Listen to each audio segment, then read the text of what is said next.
Hello, it's Dawn Michelle, and welcome back to my channel. Today we're going to talk about reset energy. So reset energy is this thing that I feel like I talk about every year on my channel. And I feel like I talk about it around the midpoint every single year because something happens. Okay, it's not really that big of a mystery. Like, I know exactly what happens. I make all these plans at the beginning of the year and I've got like all these goals and this long to-do list. And I'm like, I'm going to accomplish all these things this year. This is going to be the year, right? I do it every single year, every time.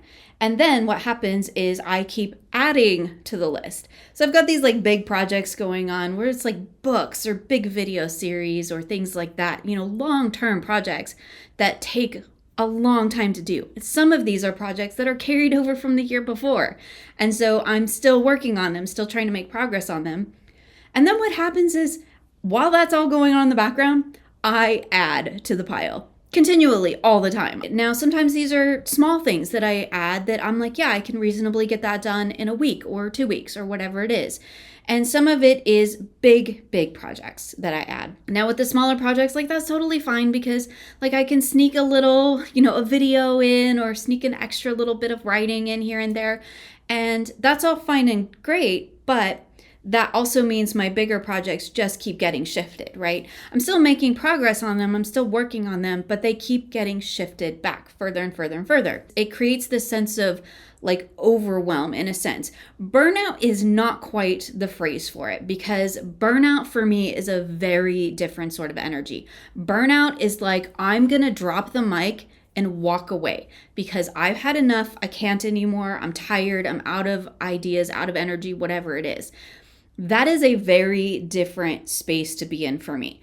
I was in burnout, was that last year when Lisa and I were both in it? We did a video talking about it as well.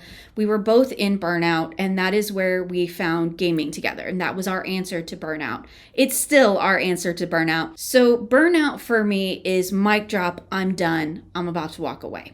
I've been there many times with this channel, with all kinds of other projects that I've done. Clearly, I've come through it because I'm still here. It's been like 5-6 years. I don't even know how long I've been on YouTube now, but it's been a while. So this that happens around the midpoint of the year, I would say feels more like overwhelm to me. Feels more like I've just got so many things going on. I've continually added to the process over the course of the last 6 months. And now my to-do list is insane. And I've got projects everywhere. And I've got things in various states of, I was going to say disarray, which is probably more true. Various states of progress, but like it's kind of creative chaos too. And so it gets to that point where I'm like, there is so much, I don't even know what to do with it all anymore. I don't even know what to work on. I feel like I've still got all these big things that either from last year or that I set that I wanted to do at the beginning of the year. I've continually added to it. Again, some of those are short-term things and I'm like, I could do this in a week. I get it done. It's out the door. Great. Move on. But all that other stuff is still there, right? So generally my solution to my sort of managing my projects and my times is planning. That is usually how I kind of curtail all the chaos into something that feels a bit more manageable for me. Now, in the past, I have experimented with all kinds of different planners. I am by nature a planner hopper, but I am by nature a project hopper too. I do not stay in one state of being for very long, a few hours at most. I think part of that is a lot of that creative process where I ride a little creative wave. I call it following the muse because that just sounds so much nicer. Following the muse through this particular section, right? And then once that's done, then I follow the muse to the next thing. So the muse maybe starts out with me writing in the morning. I talked about in my monthly video about how I've been doing morning pages, not your typical morning pages as free write, but actually working on my novel, just setting aside time every morning to work on my novel. Then I move into maybe I'm going to do a tarot reading, or maybe I'm going to make a video, or maybe I'm going to edit a video, or maybe I'm going to do some writing on a different project. And I just follow that flow throughout the day to wherever the muse leads me. While it may take me longer to actually finish things than if I were to sit down and like dedicate 8 hours a day to doing one task, sure, it would probably get done quicker, but I guarantee you I will hate the thing by the end if I don't give up before then, because part of that following the muse is also me maintaining my own creative energy. So not pushing past those times where I'm depleted, but because I think I need to sit down for X amount of time and do X amount of work, I'm going to keep pushing through that, right? And 9 times out of 10 when I do that, it's all shit anyway and I got to delete it. So like, why bother? I've just wasted time that I could have reset, refreshed, and done something different and made progress with that instead. So I'm a really big task project hopper. Every couple of hours, I'm doing something different. And my planning is very much the same way. It's not in a daily sense, but throughout the course of a year, and certainly over the last few years, I have definitely planner hopped from different things. I've done traveler's notebooks, I've done happy planner, I've done weeks, the cousins, I've done a Wonderland, I've made notebooks, I've done the Stology bullet journal thing. So I set out at the beginning of 2025, I was like, I'm gonna try the Hobonichi Cousins because everybody loves it and it looks like the best planner ever. This is always the energy that I have at the beginning of the year. It's always the best planner ever. It's always the best planner. Anyway, so I got me one, right? Okay, y'all have seen this. This thing is like, it's become monstrous. And it's half a year. It's half a year. Can you imagine by the time, if I stayed in this for a whole 12 months, what it would like, it wouldn't even be closable. Okay, so I'm going to talk a little bit about my experiences with the Hobonichi Cousins and where I am now and how I've ended up in this position. At first, I was like, the whole idea of daily pages, great, love that. It's going to be so much fun. I'm going to be able to like have a dedicated page for every day. And I started this planner at the very beginning of the year with using the daily pages as like a brain dump, essentially. It just laid open on my desk and I just wrote down whatever. I was doing a little bit of habit tracking. I was writing down tasks that I needed to do. If I watched a movie, I put a little thing in there, a little sticker, whatever. But I also like made notes about things, just random stuff that like popped into my head throughout the day. And like, I'll be honest, that actually worked really well because it was kind of a little bit like how I used to bullet journal, where I just had a page per day and I just put what I needed to do that day, made any notes that I needed to make. Now, when I started bullet journaling, for the most part, I often use like A6 or B6, smaller notebooks. The Hobonichi Cousins, is an A5, and it is a little bit larger compared to those other ones. And I think after a while, I started to find the excess space. Okay, I'm a fan of white space. I'm a designer. White space is your friend. You do not have to fill every single bit of paper with something. White space is your friend. And so I like the white space, but on the flip side of that, I started to feel like I wasn't making enough use of the page, right? I wasn't putting enough on it. So then I started doing the occasional tarot readings in here. And I was like, oh, well, I kind of like the look of that. That looks really nice. I've got a nice little page. It's dated. I know that on this day I did this reading. I put pictures in. Here's the cards that I had. Here's my reflections, all of that. It allowed me to kind of create these little snapshots of my tarot practice, which was fabulous. And then I decided, I needed to do that every day because I like the look of that. I like the fact that it's in there. I like these little snapshots.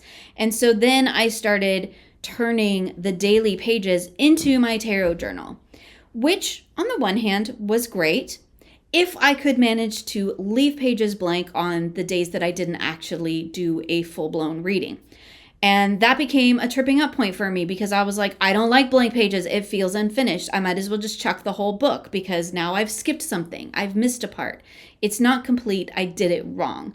This is a very me thing, but I know a lot of us share that sentiment too. Like, I did it wrong. I just might as well throw it out now. So I started to feel that pressure to put something in on every page. Now, on the days that I wasn't pulling cards or doing a full tarot reading, I did some journaling. And for the most part, that was really nice. But as, again, the stuff started piling up, as the months went on, the weeks went on, and there were more and more projects, the more time that I spent planning and recording and trying to fill pages in my daily planner, the less time I was actually working on the stuff that I needed to get done. Then there became this thing of, with all of the stickers and the washi and the photos and everything, it started to become so bulky. I started to feel overwhelmed by the bulk itself. It was too big. It's too much. It feels like just there's so much room on the page. And then I would get to the point where I'd look at a page and be like, I don't even know what to say anymore. I don't know what to write on here anymore. It's too much pressure for me to try and fill this out every single day. So then move over to the weeklies, which is actually how I do a lot of my planning in general, is often on weekly spreads. So the weeklies were fine. But because I got all up in my head about the way the daily pages should look and the fact that they had to be beautiful and they had to be decorated and designed, and all of that is very me problems, but it is the way my brain functions. And so I can say all day long that I'm not going to make it pretty. I'm not going to worry about what it looks like. I'm not going to worry about trying to design the pages or anything like that. I can say that all day long, but I'm totally bullshitting myself, because at the end of the day, I will focus on that. That is just a part of my creative expression. It's a part of my artistic language. And to try and strip that away does a disservice to me anyway. So knowing that about myself meant that I was never going to leave a page unfinished. I was never going to leave a page not designed. And when it came to the weeklies, that energy, because it was all in one book, because I knew what those daily pages should look like, or what I was struggling to get them to look like, and then to transfer that to the weeklies. And I realized that the weeklies were just starting to become another version of that, where I felt like I had to fill the space. I felt like I had to record things. And like, let's be honest, y'all, my life is really not that interesting.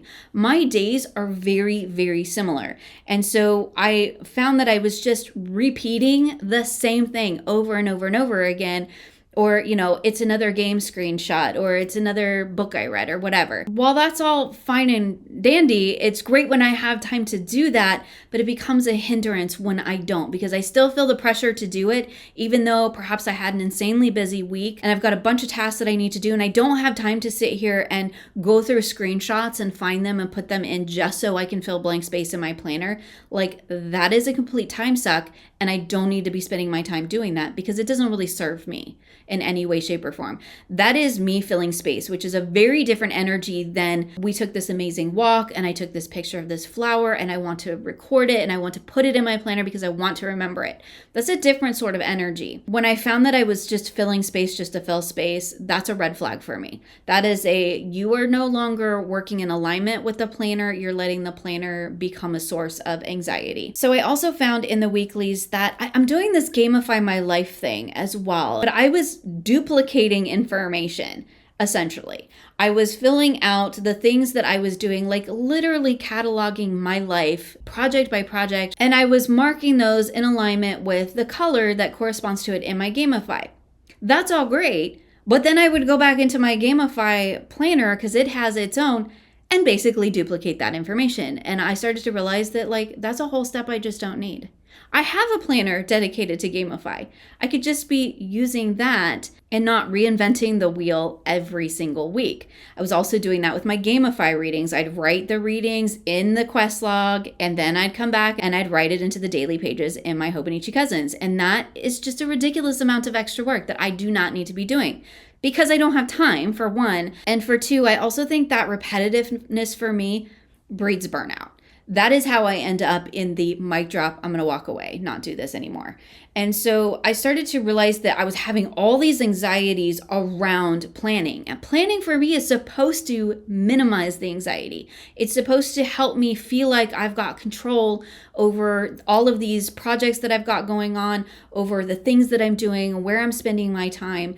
And to have that then become a source of anxiety, where if I got behind, oh my goodness, now I have to set time aside and I have to fill those pages back in. And like, heaven forbid I get behind for like more than a day or two, because then it becomes a really big stress point, because not only do I have to try to backfill, but I have to try to remember what I did and, what did I engage with and what do I want to record and all of that. And it just became this source of anxiety for me, this daily pressure that I just didn't need to have on top of everything else because it was completely self-induced. And so I decided to do away with the Hobonichi cousins because I just can't anymore with this big planner. I don't need the additional pressure. It's creating anxiety and I just need to step away from it. And that's okay. So I started thinking about, what could I do to still help me have some planning structure because I do have certain things that I am trying to accomplish and I do have certain deadlines and I have appointments and things like that, meetings, whatnot. Now I do have a Google Calendar and that is where I plan all my content because my content constantly shifts around and I got really tired of, whiting out, erasing, whatever in my planners every time I moved a video. And so I decided to just fully content plan in a Google Calendar because that is just easier for me. It's also shared across all my devices. So no matter where I am or what room I'm in or what device I'm on, I know what videos I'm supposed to be working on. But for the day-to-day stuff, I like the tactile of writing things down. I feel like when I write by hand, it helps me to remember. It's one of the reasons why I do like to record my tarot readings, even if I just write it down on a scratched piece of paper that I'm going to throw away eventually. Something about just writing by hand helps me commit it to memory. It helps me kind of like go through all of the crazy thought processes that happen that kind of ends up being like just noise in the background and distill down to the one thing that I really need to know or to focus on or whatever it is. And I feel like planning's the same way for me. So I went back to Hobonichi Weeks because this is comfortable for me. Size-wise, it's great. I like the portability of it. I like that it's small for right now, I should say, because there will be a point where it will probably come out of my mouth of this is not enough space for me because it always does. But for right now, this is what I need. I just need a snapshot of my week. I just need to know what do I need to do? Who do I need to meet with?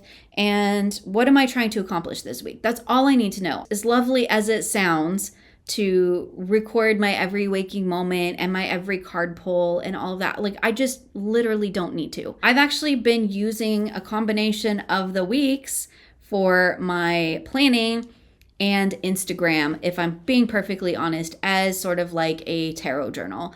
I do have a separate tarot journal for those bigger readings that I'm doing. But when it comes to just like the everyday little moments with tarot that I'm like, I want to record, I want to remember, but I don't necessarily need it in like a bound book.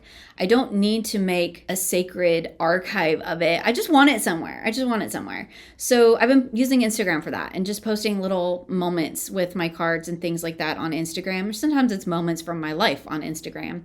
But I've been kind of using that as like a little bit of a diary. So this has been really wonderful to just get back kind of to those basics, right? Just the bare bones of what I need to get me through a week, to make sure that I am crossing all the T's and dotting all the I's, getting all the work done, but also not to the point where I'm feeling like I'm super in that overwhelmed space. So my tarot readings have just been going in this journal. I'll do a proper flip through of this maybe in my monthly reflections for July. We'll take a look at what I've got in here. It's kind of just back to what I used to do where I only really record the readings that matter, that I want to go back and really dive into or look for deeper meanings and messages later on. That's kind of the point of the tarot journal for me. Anything that's more temporary in the moment, I'm actually just putting on Instagram. So combination of social media as a diary. I mean, not for everybody, totally works for me. And then my weeks for just kind of that planning and organizing and doing my Gamify, and then just back to a plain old basic tarot journal where I just put in the most meaningful readings and things that I want to actually remember and re-engage with later on. So that's been my reset process of just kind of looking at what is not currently working for me in all of these different places in my life. Specifically, what's causing me anxiety, because all of these plans and processes that I have are supposed to help me manage that, because I am a person who does have anxiety, because I am a hyper productive person, because I do project switch, because I've got 900 things going on and I don't need anything else that adds more anxiety and stress to my day. I need things that help me manage it. So things like my planner I've definitely talked about my commonplace journal. That is a huge anxiety management tool for me. I made a whole video on it, so I'll leave that linked below in case you missed that one and want to check it out.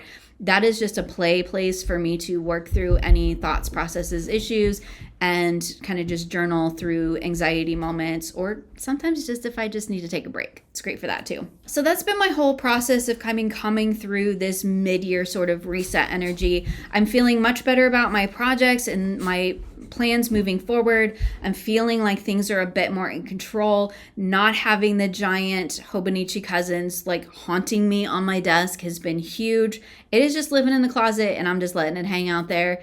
I like having my small little portable planners. They feel much more approachable. They feel less overwhelming. And then I've just got my tarot journal that I can dip in and out of, and then all my other little journals here and there. So I'd love to know your thoughts on this whole idea of reset energy, and if you engage with it, or do you find yourself having to, I'm distracted by the dog. Do y'all know how this goes?